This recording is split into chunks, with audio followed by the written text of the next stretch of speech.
Hi, in my last session, I have explained about the extraction of petroleum. Today in my session, I will explain refining of petroleum. Petroleum is not a single compound.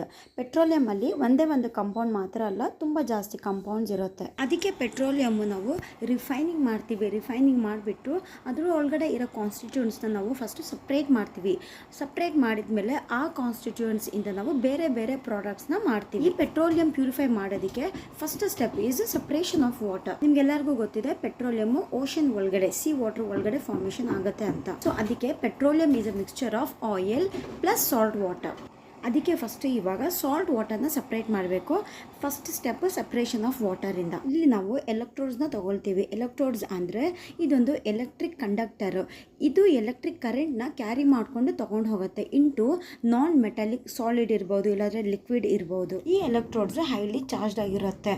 ಈ electrodes ಒಳಗಡೆ ನಾವು ಪೆಟ್ರೋಲಿಯಂನ ಬಿಡುವಾಗ basically due to electricity petroleum ಒಳಗಡೆ ಇರೋ salt water fumes ಆಗಿ convert ಮಾಡುತ್ತೆ.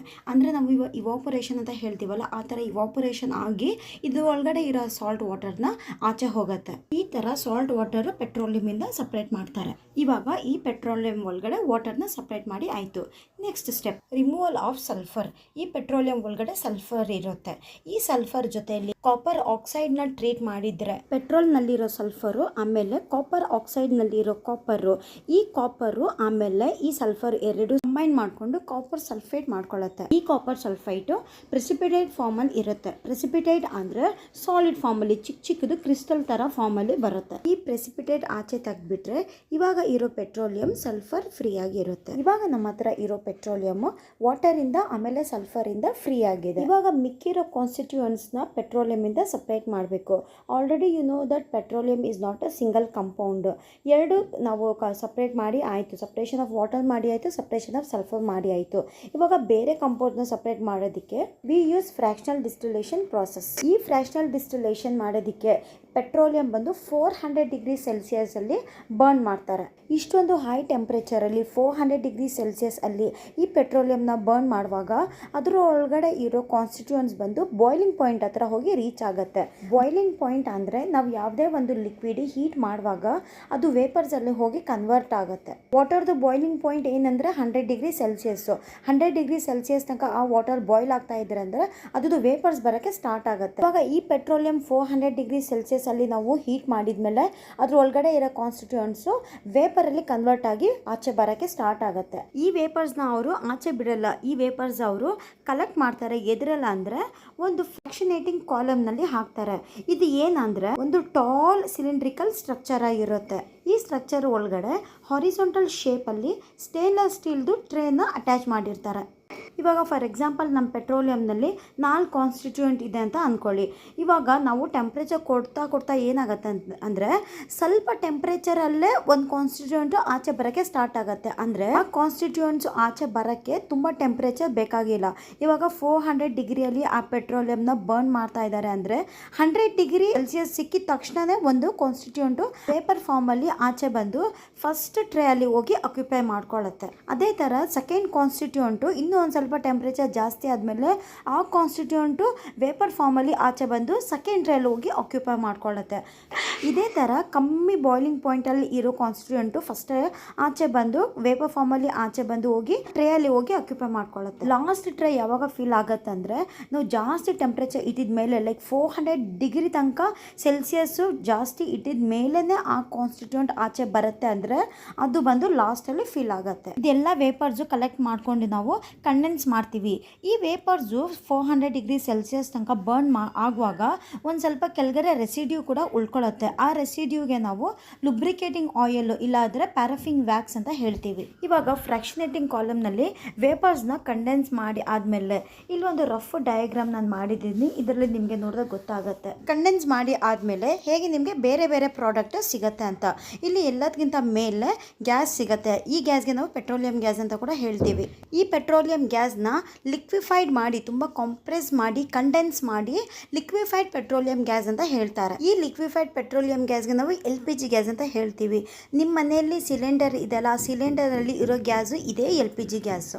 ಇವಾಗ ಗೊತ್ತಾಯ್ತಲ್ಲ ಎಲ್ಲಿಂದ ಈ LPG ಗ್ಯಾಸ್ ಬರುತ್ತೆ ಅಂತ. ಪೆಟ್ರೋಲಿಯಂನಲ್ಲಿ ಇರೋ ಸಾಲ್ಟ್ ವಾಟರ್ನ ಸಪ್ರೇಟ್ ಮಾಡಿದ್ವಿ, ಆಮೇಲೆ ಸಲ್ಫರ್ನ ಕೂಡ ಸಪ್ರೇಟ್ ಮಾಡಿದ್ವಿ. ಆಮೇಲೆ ಈ ಪೆಟ್ರೋಲಿಯಂಗೆ ನಾವು 400 ಡಿಗ್ರಿ ಸೆಲ್ಸಿಯಸ್ ತನಕ ಹೀಟ್ ಮಾಡಿದ್ವಿ. ಹೀಟ್ ಮಾಡಿ ಆದಮೇಲೆ ಅದರೊಳಗಡೆ ಇರೋ ಬೇರೆ ಬೇರೆ ಕಾನ್ಸ್ಟಿಟ್ಯೂಯೆಂಟ್ಸು ವೇಪರಲ್ಲಿ ಕನ್ವರ್ಟ್ ಆಗಿ ಈ ಥರ ನಿಮಗೆ ಒಂದೊಂದು ಪ್ರಾಡಕ್ಟ್ ಸಿಗುತ್ತೆ. ಈ ಪೆಟ್ರೋಲಿಯಂ ಗ್ಯಾಸು ಲಿಕ್ವಿಫೈಡ್ ಮಾಡಿ ಲಿಕ್ವಿಡಲ್ಲಿ ಕನ್ವರ್ಟ್ ಮಾಡಿ ಸಿಲಿಂಡರಲ್ಲಿ ತುಂಬಿ ಕಳಿಸ್ತಾರೆ. Next is gasoline. ಇದೂ ಕೂಡ ಒಂದು ಗ್ಯಾಸು. ಇದು ನಾವು ಫ್ಯೂಲ್ ಆಗಿ ಯೂಸ್ ಮಾಡ್ತೀವಿ. ನೆಕ್ಸ್ಟ್ ಬರುತ್ತೆ ಕೆರೋಸಿನ್. ಕೆರೋಸಿನ್ ಅಂದರೆ ಸೀಮೆಎಣ್ಣೆ. ಅದಾದಮೇಲೆ ಡೀಸೆಲ್ ಆಯಿಲ್ ಬರುತ್ತೆ. ಆಮೇಲೆ ಫ್ಯೂಲ್ ಆಯಿಲ್ ಸಿಗುತ್ತೆ. ಇಲ್ಲಿ ನಮಗೆ ಪೆಟ್ರೋಲ್ ಸಿಗುತ್ತೆ. Don't get confuse about petroleum and petrol. ಇಷ್ಟೊಂದು ನಾವು ಮಾತಾಡಿದ್ದು ಕ್ರೂಡ್ ಆಯಿಲ್ ಬಗ್ಗೆ, ಪೆಟ್ರೋಲಿಯಂ ಬಗ್ಗೆ. ಪೆಟ್ರೋಲಿಯಮ್ಮು ಕ್ರೂಡ್ ಆಯಿಲು ಇದನ್ನು ನಾವು ಹೀಟ್ ಮಾಡಿ ಆದಮೇಲೆ ನಮಗೆ ಬೇರೆ ಬೇರೆ ಪ್ರಾಡಕ್ಟ್ಸ್ನ ಸಿಗುತ್ತೆ. ಇದ್ರ ಒಳಗಡೆ ನಮಗೆ ಪೆಟ್ರೋಲ್ ಸಿಗುತ್ತೆ. ಈ ಪೆಟ್ರೋಲು ಆಟೋಮೊಬೈಲ್ಸ್ ಅಲ್ಲಿ ಫ್ಯೂಲ್ ಆಗಿ ಯೂಸ್ ಮಾಡ್ತಾರೆ. ಸಮ್ಟೈಮ್ಸು ಕ್ಲೀನಿಂಗ್ ಪರ್ಪಸಲ್ಲಿ ಕೂಡ ಪೆಟ್ರೋಲ್ನ ಯೂಸ್ ಮಾಡ್ತಾರೆ. ಕ್ಲೀನಿಂಗ್ ಪರ್ಪಸಲ್ಲಿ ಪೆಟ್ರೋಲ್ ಎಲ್ಲಿ ಯೂಸ್ ಮಾಡ್ತಾರೆ ಅಂದರೆ, ಇವಾಗ ಪಾರ್ಟಿ ವೇರ್ ಬಟ್ಟೆನ ನಾವು ಡ್ರೈ ಕ್ಲೀನಿಂಗ್ ಕೊಡ್ತೀವಲ್ಲ, ಆ ಜಾಗದಲ್ಲಿ ಪೆಟ್ರೋಲ್ನೇ ಯೂಸ್ ಮಾಡ್ತಾರೆ ಡ್ರೈ ಕ್ಲೀನಿಂಗ್ಗೆ. ಆಮೇಲೆ ಡೀಸೆಲ್ ಬಂದು ಹೆವಿ ಆಗಿರೋ ಇಂಜನ್ಸು ಲೈಕ್ ಟ್ರಕ್ ಇರ್ಬೋದು, ಟ್ರೈನ್ ಇರ್ಬೋದು, ಅದಕ್ಕೆಲ್ಲ ಡೀಸೆಲ್ನೇ ಯೂಸ್ ಮಾಡ್ತಾರೆ. ಆಮೇಲೆ ರೆಸಿಡ್ಯೂ ಆಗಿ ನಮಗೆ ಲುಬ್ರಿಕೇಟಿಂಗ್ ಆಯಿಲ್ ಸಿಗುತ್ತೆ, ಪ್ಯಾರಾಫಿನ್ ವ್ಯಾಕ್ಸ್ ಸಿಗುತ್ತೆ. ಲುಬ್ರಿಕೇಟಿಂಗ್ ಆಯಿಲ್ ಅಂದರೆ ನಮ್ಮ ಇಂಜಿನ್ಸಲ್ಲೆಲ್ಲ ನಾವು ಆಯಿಲ್ ಹಾಕಿದರೆ ಸ್ಮೂತಾಗಿ ಓಡುತ್ತೆ ಅಂದ್ಬಿಟ್ಟು ಲುಬ್ರಿಕೇಟಿಂಗ್ ಆಯಿಲ್ನ ಹಾಕ್ತಾರೆ. ಪ್ಯಾರಾಫಿನ್ ವ್ಯಾಕ್ಸ್ ಅಂದರೆ ಇವು ನಮ್ಮದು ಲಿಪ್ ಬಾಮು ಎಲ್ಲ ಇರುತ್ತಲ್ಲ, ವ್ಯಾಸ್ಲಿನು, ಇದೆಲ್ಲ ಈ ಪ್ಯಾರಾಫಿನ್ ವ್ಯಾಕ್ಸಿಂದಾನೇ ಮಾಡೋದು. ಆಮೇಲೆ ಇಲ್ಲೇ ಬಿಟುಮಿನ್ ಅಂತ ಒಂದು ಪ್ರಾಡಕ್ಟ್ ಕೂಡ ಸಿಗುತ್ತೆ. ಈ ಬಿಟುಮಿನ್ ರೋಡ್ನ ತಯಾರಿ ಮಾಡೋದಕ್ಕೆ ಯೂಸ್ ಮಾಡ್ಕೊಳ್ತಾರೆ. ಸೊ ಹೀಗೆ ಪೆಟ್ರೋಲಿಯಮ್ದು ರಿಫೈನಿಂಗ್ ಪ್ರೊಸೆಸ್ನ ನಡೆಯುತ್ತೆ. ಸೊ ಬೇಗ ಒಂದ್ಸಲ ರೀಡ್ ಮಾಡ್ಕೊಳ್ಳೋಣ. Refining of petroleum. The crude petroleum oil is a complex mixture of solid, liquid and gaseous hydrocarbons. Before petroleum can be used for specific purpose, it has to be refined. The refining of petroleum is carried out in an oil refinery. ನಾವು ಪೆಟ್ರೋಲಿಯಮ್ಗೆ use ಮಾಡಬೇಕಂದ್ರೆ ಅದು first refine ಆಗಲೇಬೇಕು, ಇಲ್ಲ ಅಂದರೆ ಅದು use ಮಾಡೋಕ್ಕೆ ಆಗಲ್ಲ. ಆಮೇಲೆ the refining of petroleum is carried out oil refinery. ಇದು ಆಯಿಲ್ ರಿಫೈನರಿ, ಅದರಲ್ಲೇ ಇದು ಪೆಟ್ರೋಲಿಯಮ್ನ ರಿಫೈನಿಂಗ್ ಪ್ರೊಸೆಸ್ಸು ನಡೆಯುತ್ತೆ. The crude petroleum oil extracted from oil well is taken to the oil refinery through pipes. In the oil refinery, crude petroleum oil is separated into different useful fractions. The separation of petroleum into different fractions is done by the process of fractional distillation. Distillation is a process in which fraction of petroleum having different boiling point ranges are collected separately. The various useful fractions obtained by the refining of petroleum are petroleum gas, petrol, kerosene, diesel, lubricating oil, paraffin wax and bitumen. Already ನಾನು ಏನೇನು explain ಮಾಡಿದ್ದೆ ಡಯಾಗ್ರಾಮ್ದಲ್ಲಿ ಅದೇ ಇದೆ ಇಲ್ಲಿ. ಆಮೇಲೆ ಈ ಚಾಪ್ಟರಲ್ಲಿ ಒಂದೇ ಒಂದು ಟಾಪಿಕ್ ಮಿಕ್ಕಿದೆ, that is natural gas. We shall discuss about natural gas in the next session.